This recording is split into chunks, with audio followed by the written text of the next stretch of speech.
एक और ऐलान जो चुनावी घोषणा पत्र में बीजेपी ने किया था, वो कहा था कि मुद्रा लोन 10 लाख के से बढ़ाकर 20 लाख कर देंगे। वो इस बजट में वित्त मंत्री ने ऐलान कर दिया है। इसका क्या वाकई आपको बड़ा असर दिखता है? और एक और चीज़, आईबीसी के तहत जो एनसीएलटी ट्रिब्यूनल्स हैं वो और ज़्यादा खोले जाएंगे, डेट रिकवरी के संदर्भ में शायद वो बात वित्त मंत्री ने कही है। इसका क्या मतलब होगा सर? देखिए, ऐसा है कि पहले अगर हम आईबीसी की बात करें तो मेरे ख्याल से सरकार की जो सक्सेसफुल पॉलिसीज़ हैं उसमें से आईबीसी एक है। अगर आप देखें तो 2014 से पहले हमारे बैंक्स के बुरे हाल थे, हर चारों तरफ स्कैम चल रहे थे।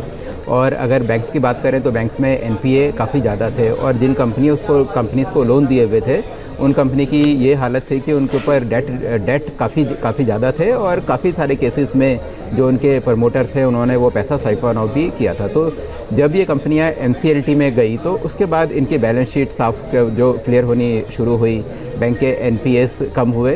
तो ये मेरे ख्याल से एक नेचुरल स्टेप था कि ऐसी स्कीम जिसका इतना ज़्यादा फ़ायदा मिला है और जिसमें बेसिकली हर स्कीम में थोड़े बहुत ड्रॉबैक रहते हैं, तो इसमें एक ड्रॉबैक ये था कि कई केसेस में इसमें टाइम काफ़ी ज़्यादा लगता था। तो अब सरकार ने बेसिकली उस टाइम को ही कम करने की कोशिश करी है, और उसमें जो लिटिगेशन कम से कम हो इस बात के लिए भी सरकार ने कोशिश की है। और जहाँ तक मुद्रा लोन की बात है तो सरकार का जैसे कि पूरा फोकस एम्प्लॉयमेंट में है, तो एम्प्लॉयमेंट में जहाँ 2 लाख करोड़ का एलोकेशन किया है, तो उसमें जो मुद्रा जो लोन है उससे भी 10 लाख से 20 लाख करना, वो मेरे ख्याल से एक बहुत अच्छा कदम है।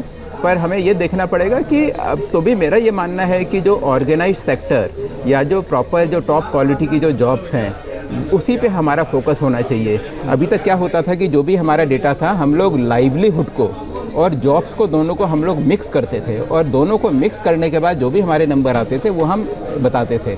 मेरे ख्याल से वो टाइम आ गया है कि लाइवलीहुड को हमें अलग करना पड़ेगा और जो जॉब्स को हमें अलग करना पड़ेगा, और जॉब का क्रिएशन ज़्यादा से ज़्यादा हो उस पर गवर्नमेंट का पूरा फोकस होना पड़ेगा, जो कि इस बजट में उन्होंने शुरुआत करी है।